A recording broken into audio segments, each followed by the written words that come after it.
Hi all, Ernest അക്കാഡമിയുടെ മറ്റൊരു വീഡിയോയിലേക്ക് സ്വാഗതം. ഇന്ന് നമ്മൾ വന്നിരിക്കുന്നത് Kerala state fire and rescue ഡിപ്പാർട്ട്മെന്റിലേക്കുള്ള സ്റ്റേഷൻ ഓഫീസറിന്റെ നോട്ടിഫിക്കേഷന്റെ വിവരങ്ങളുമായിട്ടാണ്.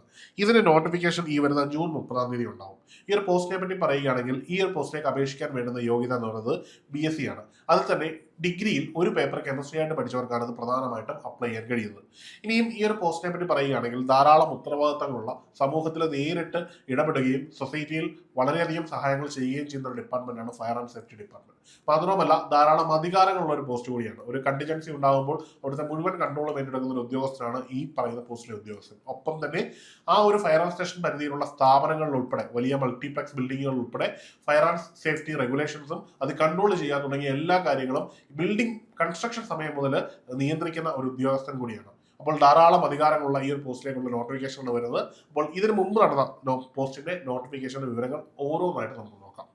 2020 ഇതിന്റെ നോട്ടിഫിക്കേഷൻ. ഇതിന്റെ യോഗ്യത ഞാൻ പറഞ്ഞതുപോലെ തന്നെ BSc ഡിഗ്രിയാണ്. ഏതെങ്കിലും യൂണിവേഴ്സിറ്റിയിൽ നിന്ന് BSc ഡിഗ്രി കരസ്ഥമാക്കിയിരിക്കണം. അതിൽ തന്നെ കെമിസ്ട്രി ഉണ്ടെങ്കിൽ കൂടുതലായിട്ട് അവരെ കൺസിഡർ ചെയ്യും.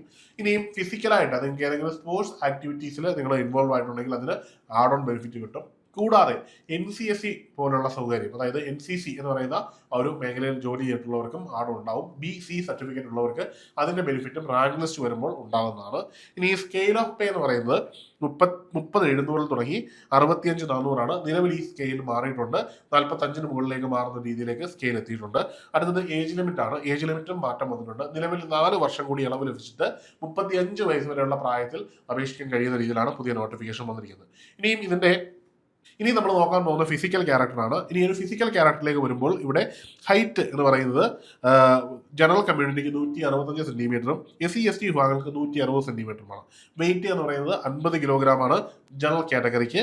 എന്നാൽ SC/ST വിഭാഗങ്ങൾക്ക് 48 കിലോഗ്രാമാണ്. ഇനിയും ചെസ്റ്റ് കാറ്റഗറിയിലേക്ക് എത്തുമ്പോൾ ഇവിടുത്തെ സെന്റിമീറ്റർ ആയിട്ട് ജനറൽ കാറ്റഗറിക്ക് 81 സെന്റിമീറ്ററും SC/STയിലേക്ക് എത്തുമ്പോൾ 76 സെന്റിമീറ്ററുമാണ്. ഇവിടെ ചെസ്റ്റ് എക്സ്പാൻഷൻ പറയുന്നത് 5 സെന്റിമീറ്റർ രണ്ട് ഗ്രൂപ്പിലും ഒരുപോലെ തന്നെയാണ് എന്ന് നമുക്ക് കാണാൻ കഴിയും. ഇനിയും കാഴ്ചയുടെ കാര്യമാണ്.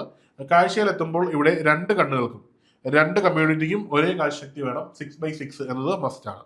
ഇനിയും നിയർ വിഷൻ എന്ന് പറയുന്നത് രണ്ട് ഗ്രൂപ്പിനും, ജനറലിനും SC/STക്കും 0.5 തന്നെ നിയർ വിഷനും വേണം. ഇനിയും ഫീൽഡ് വിഷൻ ഫുൾ ഓഫ് ത്രോട്ടില് രണ്ട് കമ്മ്യൂണിറ്റിക്കും, അതായത് ജനറൽ കമ്മ്യൂണിറ്റിക്കും അതുപോലെ തന്നെ SC/ST കമ്മ്യൂണിറ്റിക്കും അനിവാര്യം. ഇനിയും എന്തൊക്കെയാണ് ഇതിന്റെ ഫിസിക്കൽ ആക്ടിവിറ്റീസ് അല്ലെങ്കിൽ നിങ്ങളുടെ ഫിസിക്കൽ ടെസ്റ്റിൽ വരുന്നത് എന്ന് നമുക്ക് നോക്കാൻ കഴിയും. ഇനിയും ഇതിന്റെ ഡീറ്റെയിൽസ് നോക്കാം. എന്തൊക്കെയാണ് ഫിസിക്കൽ ടെസ്റ്റ്? എല്ലാവർക്കും ഒരേ മാനദണ്ഡം തന്നെയാണ്. ആദ്യമായിട്ട് 100 മീറ്റേഴ്സ് റേസ് ആണ്. 14 സെക്കൻഡ് കൊണ്ട് അത് കവർ ചെയ്തിരിക്കണം. ഹൈ ജമ്പ് ആണ്. മിനിമം 132.20 സെന്റിമീറ്റർ നിങ്ങൾ കരസ്ഥമാക്കിയിരിക്കണം. ലോങ് ജമ്പിലേക്ക് എത്തുമ്പോൾ 450.20 ഉണ്ടായിരിക്കണം. ഇനി പുട്ടിംഗ് ദ ഷോട്ട്, അതായത് ഷോർട്ട് പുട്ട് എറിയലാണ്. അത് എവിടേക്ക് വരുമ്പോൾ 609.60 സെന്റിമീറ്റർ എങ്കിലും മിനിമം നിങ്ങളുടെ short puttu എത്തിയിരിക്കണം.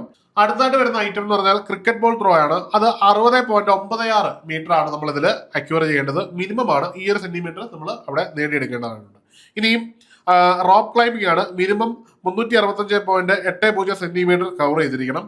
Pullup or chinning ആണ്. ഇത് 8 എണ്ണം മിനിമം നിങ്ങൾ ചെയ്തിരിക്കണം. അടുത്തതായിട്ട് 1500 മീറ്റർ റേസ് ആണ്. 5 മിനിറ്റ് 44 സെക്കൻഡ് കൊണ്ട് ഇത് നിങ്ങൾ പൂർത്തിയായിരിക്കണം. ഇതിൽ മിനിമം 5 എണ്ണമെങ്കിലും പാസ്സായെങ്കിൽ മാത്രമേ എക്സാമിന് ശേഷമുള്ള ഫിസിക്കൽ എഫിഷ്യൻസി ടെസ്റ്റ് നിങ്ങൾ പാസ്സാവുകയുള്ളൂ.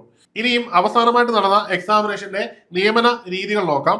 അതിലേക്ക് എത്തുമ്പോൾ DOE നിലവിൽ വന്നത് 2024 ആദ്യം തന്നെ പറയട്ടെ, ഇതിന്റെ റാങ്ക് ലിസ്റ്റിൽ ചില പ്രശ്നങ്ങളൊക്കെ ഉണ്ടായിരുന്നു, ചില കോടതി നടപടികളൊക്കെ ഉണ്ടായിരുന്നു എന്നത് ഒരു പരമാർത്ഥമാണ്. അതിന്റെ അടിസ്ഥാനത്തിലാണ് ഇവിടെ ഇങ്ങനെ വന്നിരിക്കുന്നത്. ഇനിയുള്ള എക്സാമിനേഷനിൽ ഇത്തരത്തിലുള്ള പ്രശ്നങ്ങളൊന്നും ഉണ്ടാവില്ല. ഇതിനു മുമ്പ് നടന്ന റാങ്ക് ലിസ്റ്റിൽ നിന്നും വളരെയധികം നിയമനങ്ങൾ നടന്ന ഒരു പോസ്റ്റാണ്. ഇനി നമുക്ക് ഇതിനോടകം വന്ന റാങ്ക് ലിസ്റ്റ് ഡീറ്റെയിൽസ് നോക്കാം.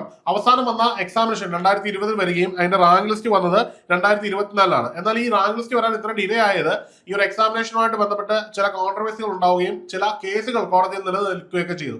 അതിന്റെ ഫലമായിട്ട് റാങ്ക് ലിസ്റ്റ് വരാൻ ലേറ്റ് ആവുകയും അതിൽ നിയമനങ്ങൾ നടക്കുന്നതിനൊക്കെ ചില പ്രശ്നങ്ങളൊക്കെ സൃഷ്ടിക്കപ്പെട്ടു. എന്നാൽ ഇതിനു മുമ്പ് നടന്ന ഇത്തരം എക്സാമിനേഷനിൽ ഇത്തരത്തിലായിരുന്ന ധാരാളം നിയമനങ്ങൾ നടന്നിട്ടുണ്ട്. അതുകൊണ്ട് തന്നെ ഇനി പരീക്ഷ എഴുതാൻ പോകുന്ന ഉദ്യോഗാർത്ഥികളെ സംബന്ധിച്ചിടത്തോളം നിയമനങ്ങൾ നടക്കും എന്ന സാധ്യത കൂടുതലാണെന്നുള്ളത് നമ്മളോട് പരിഗണിക്കേണ്ടതുണ്ട്. ഇവിടെ അന്ന് നടന്ന എക്സാമിനേഷനിൽ കട്ട് ഓഫ് ആയിട്ട് വന്നത് 36.33 മാർക്കായിരുന്നു. അന്ന് മാക്സിമം മാർക്കായിട്ട് ടെസ്റ്റിലൂടെ കരസ്ഥമാക്കിയത് 53 മാർക്കായിരുന്നു. അങ്ങനെ കാൻഡിഡേറ്റ്സ് മെയിൻ ലിസ്റ്റിൽ ഉൾപ്പെട്ടത് 28 പേരായിരുന്നു. അന്ന് അഡ്വൈസ് പോയത് കേവലം 4 പേർക്ക് മാത്രമായിരുന്നു. എന്നാൽ ഇനി അങ്ങനെ ആയിരിക്കില്ല, മറിച്ച് അത്യാവശ്യം നിയമനങ്ങൾ നടക്കാൻ സാധ്യതയുള്ള ഒരു പോസ്റ്റാണിത്. അപ്പോൾ നന്നായിട്ട് തയ്യാറെടുത്ത് നിങ്ങൾ ഒരു എക്സാമിനേഷന് തയ്യാറെടുക്കുകയാണെങ്കിൽ നിങ്ങൾക്ക് ജോലി കിട്ടാൻ സാധ്യതയുണ്ട്. അതുകൊണ്ട് തന്നെ ഏണസ് അക്കാഡമിയിൽ ഇതിന്റെ കോഴ്സ് തുടങ്ങിയിരിക്കുകയാണ്. അപ്പോൾ കോഴ്സിനെ പറ്റി അറിയുന്നതിനും കോഴ്സിന്റെ വിശദ വിവരങ്ങൾക്കുമായിട്ട് താഴെയുള്ള ഗൂഗിൾ ഫോം ഫില്ല് ചെയ്യാവുന്നതാണ്, അല്ലെങ്കിൽ ഇതിൽ കാണാൻ നമ്മൾ ബന്ധപ്പെടാവുന്നതാണ്. മറ്റൊരു വീഡിയോയിൽ കാണാം. Good bye.